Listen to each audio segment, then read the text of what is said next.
Hey, second graders, happy Wednesday. I hope you are doing well today. I have to tell you, I love getting to see and seesaw what you guys are learning. What you've been doing on fractions this week has been really cool to get to see. I can tell you guys are learning a lot, so I'm proud of you guys. Thanks for continuing to work. I know that this is not how we saw this year ending, but you know what? You guys are making the best of the situation, and I'm proud of you for doing that. So keep it up. We're almost to summer. We're going to get there soon. All right, so yesterday I gave you a new clue. Let me read to you the clue that I gave you for Penelope Peabody. I met a friendly stranger and asked her what I should see in this state. She said, Little Rock. I'm not sure what she meant. So I pulled out my magnifying glass and began looking at stones. There are many beautiful little rocks here. After I examined the rocks, I went to visit the birthplace of former President Bill Clinton. Tomorrow I'm going to see the Mississippi River. I don't know where I am. What state am I in? All right, here's the clue I gave you yesterday. Different things you can be looking up is which state was Bill Clinton born in would be a good one. And then the first part up here is a little confusing, but maybe you could look up Little Rock. That could be a clue. So hopefully you'll be able to figure out. This one seemed a little bit trickier. I only got 3 people who answered back. Raven, Lucas, and my mom. Only 3. See if you can tell me where she's at. I know it's a little bit tricky clue, but I think you guys can do it. All right, so don't forget tomorrow is Thursday, so we will have our usual Zoom time at 2 o'clock. I'll send out the link tomorrow morning, and we're going to be covering fractions, and we're going to talk about how to divide a fraction up equally.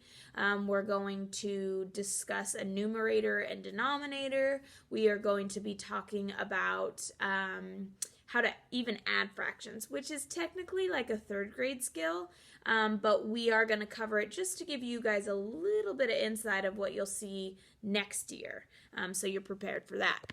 All right, so I've been really excited to come and read today. I almost snuck a peek early and read because we left off yesterday on kind of like what I would call a cliffhanger, and that means something really exciting or tragic has just happened and we don't know what's going to happen next. I stopped right there. So I almost read ahead, but I decided no, I'll wait and find out with the rest of the class what happens to Bob. Remember, there was a storm coming and Bob was trying to run to Julia's backpack and he fell off. He actually fell into the enclosure or the habitat of where Ivan lives. And Julia and her dad were trying to get away from a giant storm that was coming, and they had to leave Bob behind. And that's where we left off. So this next chapter is called Torn Apart. Noise. It's all noise. Noise that hurts. Noise like a massive truck bearing down on us. The power of its engine, the inescapable wheels, the relentless roar. Nothing to see. Nothing even to smell. Just the terrible sound of the world disintegrating. Whoa. Next one is called No Way. And the only 2 words in this chapter, I'm flying. The next one is called Airborne. Not far, just into the nearby giraffe domain. Not high, just enough to buzz the top of the trees. Not long, just long enough to stop breathing. But I fly. I'm not alone. Half the world seems airborne. Trees, boards, bicycles, chunks of roofs, umbrellas, chairs, bits and pieces of life. It all levitates past like some horrible magic trick. Something hits my head. A toy truck, maybe? And I yelp in pain. And I'm terrified. I'll be the first to admit it. You try it and see how you feel. I fly. Not like in the box. The box with my brothers and sisters, not like with the owl. This is different. This is me, Bob the dog, spending a moment as Bob the bird. So what do you think is happening right now? Something happened.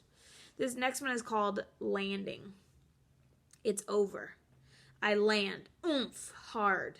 on my rear and slide to a stop directly underneath Stretch, the oldest giraffe in the place. The roar. And by now I've realized we're talking a real live tornado. Vanishes as quickly as it came, leaving a vacuum. A silence that hurts even more than the noise.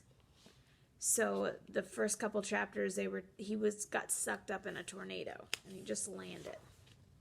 Bad dog. And this is why I'm a bad dog. Not bad dog like I chewed your favorite slippers.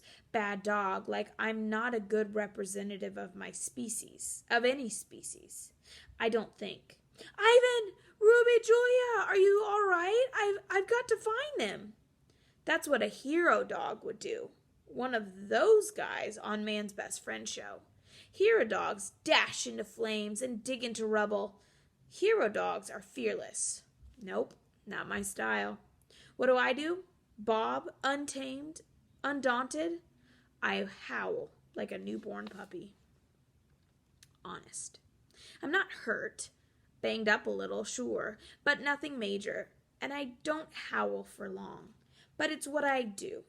Like I said, I'm not a saint, but at least I'm honest about my failings. The next one is called Stretch. Slowly, with some difficulty, Stretch peers down between his two front legs. His body partially shelters me from the rain. A piece of canvas has draped itself around his neck like an ugly scarf. I swallow my howls. We look at each other, too stunned to form actual words.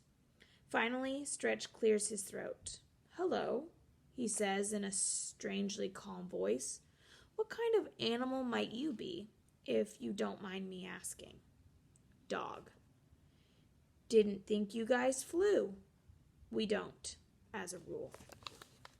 I pick myself up, move out from under Stretch, and take in my surroundings. The pelting rain has slowed some, and the wind has dulled. What was that? Stretch asked, trying and failing to yank the canvas off his impressive neck. Tornado, I think. I've seen tornadoes on the Weather Channel. They look like water swirling down a drain. If the water were black and full of trucks and trees, they look like death. I gaze at him. I have to crane my neck. You okay? Yep, says Stretch. But from what I can see, a lot of other folks aren't. Next one is called Aardvarks. Across the way I hear something, a small squeak. Who lives over there? I ask Stretch. The Aardvark family, he replies. Lovely neighbors. Carefully I venture across Stretch's domain. The sky is dark as dusk. I hear a flutter of wings overhead. It's Mitch, the mockingbird. He's missing some feathers. Bob, he calls, settling on a fence post. Was that you I saw up there? Yep. How are things looking? Not good. A lot of damage. Well, take care of yourself, I say. Likewise. He pauses to straighten a wayward feather. Little hint, by the way. Next time you fly, try flapping your paws. I make my way over a broken wooden barrier, tiptoe over some scattered glass and twisted metal, cross the paved path, and arrive at the aardvarks. More sounds. They're coming from what looks like a demolished keeper shed. I hesitate, not sure what to do. It's a big mess, and I'm a small guy. Also, my head hurts. I feel dazed and fuzzy. My ears are ringing. I yank off some small stray boards with my mouth. For the record, small stray boards have small stray nails in them. Underneath the boards are 3 shivering aardvarks, 2 babies and a mom. They're strange looking, I gotta say, with their long piggy snouts and bunny ears. You good? I ask. What was that? The mother manages to ask. Some seriously bad weather. Is it over? I consult the wind. Doubt it. You think everybody's okay? She asked. I don't know. I sure hope so. And then it hits me. Ivan, Ruby, Julia, George. Look, I gotta go, I say in a strangled voice. Any part of your indoor den survive? She nods. I think so. Go there and lie down. Where's Pedro, the littlest aardvark asked. I feel my head with the front paw. A nice bump is forming. Who's Pedro? Our keeper. He'll come, I promise. Are you sure? The baby asks. I'm sure, I say. But, of course, I'm lying. I will stop there for today. The next one is called Sounds, and we will read that tomorrow. Bob just experienced a tornado, and now we are hearing about the damage and everything that was done afterwards. So we'll read again more about that tomorrow. I will see you hopefully tomorrow at our Zoom time so we can talk about fractions. Have a great night, and see you then. Bye, guys.